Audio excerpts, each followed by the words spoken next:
Hey guys, it's Chef John Season and Chef Jay, and welcome to Cook and Jam! And for today's episode, I have a special guest today. Isa siyang content creator, isang entrepreneur, businessman.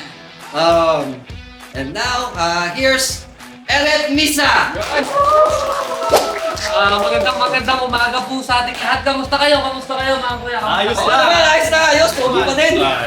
So, ang lulutuin nga pala natin today ay ang chicken poppers. Poppers. Siyempre bukod dyan, may mga flavor ang chicken poppers. Yan, maganda yan! Hindi lang basta original yan. Anong flavor ang gagamitin natin, Chef? Gagamitin ngayon ay soy, garlic, at barbecue. Here. Galing kay Easy Pro! Easy Pro, Easy Brand. Yes. Baka naman. Naman. Yan. Here. So ano mga ilalabas mo mga pagkain ngayon? Yun, so ang plano po natin ngayon ay magluluto tayo ng chicken poppers. At syempre, ipapamigay natin to sa Yun, ating sa mga tao, mga tricycle. Mga anak ng mga tricycle drivers, mga bata. Siyempre, pwede sa akin yung bata pa. Pero tama-tama, hindi mawawala. Walang permit to. Pwede na mabigay. Yan, di ba? So, sa mga bata dyan, hintayin nyo kami, papasarapin natin itong chicken poppers na to para sa inyo to. Yan! So next step, ano mga alin sumusunod ang ilalagay mo? So, simulan na natin yan. Siyempre, ang gamit natin, chicken. And then, breading lang natin para mabilis. At isa pa, ano rin yan ha? Gawa ng Easy Pro yan. Yun, pati ang Wala breading ka nang iba-ibang gagawin dyan. Wala na. Wala na. Breading lang Easy po na. natin. So, Automatic na siya. kaya hindi na tayo gumamit ng kahit anong seasoning dahil kay Easy Pro. Yan! Diba? Easy Pro breading. Dahil kay Easy Pro, may lasa na po yung breading natin. So hindi nyo na po kailangan maglagay ng kahit anong seasoning sa ating manok.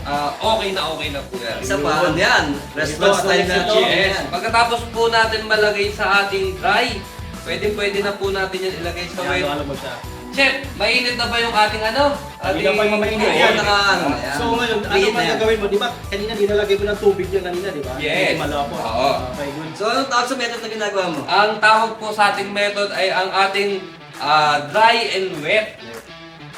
Tama-tama yan. Kasi Yan. masarap pa, may halo pang sauce. So, para sa alaman ng mga nakakararami, yung dry wet method, anong ginagawa niya pagka niprito mo?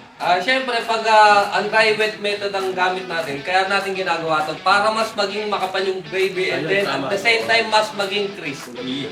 Diba? Dahil ang gagawin natin ay chicken poppers, so dapat talaga ma-breading siya. Para Ma-breading kumapit siya. ang ating mga sauce Tama galing yan. kay Easy Pro! Easy Pro! Yan, baka naman. Baka naman! So, dalawang flavor chef ang gagawin natin ngayon, ano? Dalawang Dalawa. flavors ng ating chicken. Para sa mga bata Ikaw, kasi. tama-tama. Tulungan natin si Yun, Chef tulungan Ere. natin. Malinis pa mga kamay namin, nagugas po kami. Po. Dito ka sa gitna. Yun. Halo-halo natin to. So, mainit na yan siya pa. Lubog na natin.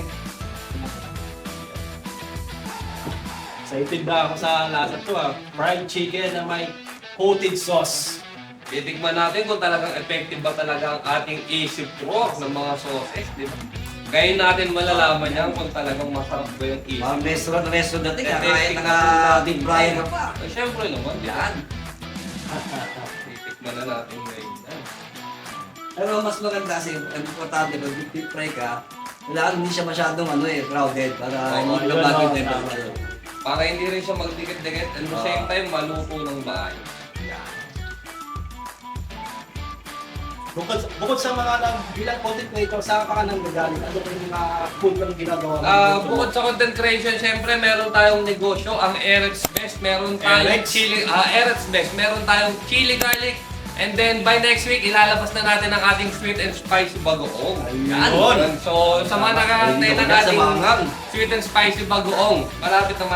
Kahit nagkalbaranos ako, kakain ako niyan. Excited na ako yan, matitikman yung ano niya. Ayun, oh. May kasama pang toast na toast, yun. Bukod dyan, pwede rin po kayong mag-order sa akin. Meron po tayong paluto, meron tayong pansit, kare-kare, chapsuy, lahat ng gusto nyo. Message nyo lang po ako sa akin Facebook account at Facebook page na Eret Lisa. Re-replyan ko kayo. Okay? Follow mo yan, ha? And then, pakipollow na rin po. Yan, kami na. Baka naman. Eret ha. Huwag mo kalimutan ha. Oo naman. Sige. So, ilang minutes natin iti-deep fry ito, chef? Ano, chef? Ano Usually kasi ito, manipis lang ito eh. Oo. Usually pwede na 6 to 8 yan eh. 6 to 8 minutes luto na. Oo. Excited na ako. Manipis lang naman yan. Excited ako pamahagi Oo. sa mga fried chicken. Hindi ba tayo mapapahiya dito? Hindi tayo papaya dyan. Sigurado ka. Oo naman. Pwede. Tataya ako pangalan ko talaga dyan. Ang ganda nga ng breading ng Easy Pro, no? Di ba? Kapasarap eh. Restaurant quality talaga. Ang ganda ng breading ng Easy Pro. Crispy, oh. Itsura pa lang. Ito, yung tsura niya, oh. Easy to. Ganda. Yan, ganda. Hindi na kailangan i-double fry, di ba? Hindi na, kasi talaga. Hindi mo na kailangan gumamit ng mga ano. Saka napakabango niya, chef. Oh, napakabango ng amoy ng... Amoy pa lang. Ano nga, pagkasama doon, amoy na amoy ko na agad. No? Napakabango. Ibang-iba siya sa ordinary breading Oo. na nabibili sa... Excited na ako sa may... Saka hindi mo na kailangan gumamit ng mga ano, di ba? Yung self-pricing store dyan. Yung mga spices. Hindi mo na kailangan gumamit ng native spices niya. Oo. Dahil sa breading pa lang may Easy Pro, May halo uwang-uwa na na lahat. Yun. Ganda. Yun. Anong gagamitin natin sa chef? Anong gusto mo? Siyempre, mga bata eh. Barbecue muna. Barbecue. Siyempre galing yan kay... Easy Bro! Baka naman. Yan, siyempre, yung sauce, dapat hindi yun. Para mas lalo kumapit yung... Kaya yung sa kalamihan ng gravy, di ba? Wala nang anong tubig, di ba? O direct na siya. Rek ka na. Wala kahirap Break yun. na to, no, chef, no? Okay na to, no? Basta Oo. uminit, break na yan. Oo, kasi yun. Tama-tama, itutok sa rin ni Chef Eret. Yun, no? Yun, no? Yun, no? Yun! Oh, Yun! Yun! Ay, no, wala Ay, no. Oy, pan. Hindi pa, ano pa?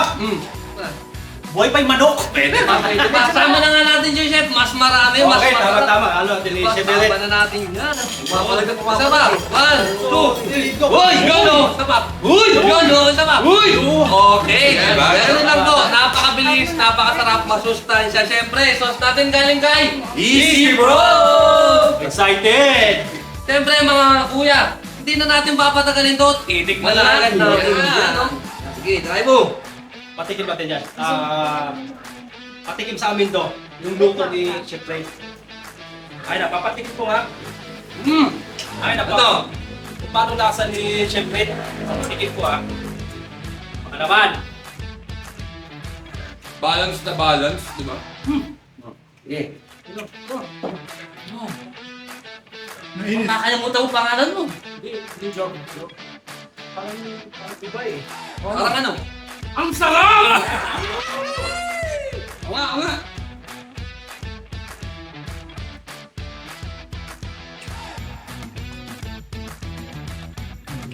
Anong pangalan mo? Pumunta ko ba? Nagagalit ako eh. Baka muna ako. Ba? Alright.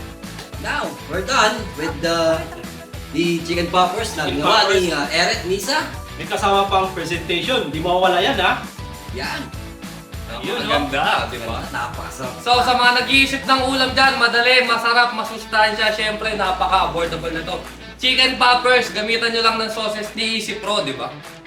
Subukan nyo, try nyo, napakasarap nito. Masarap talaga.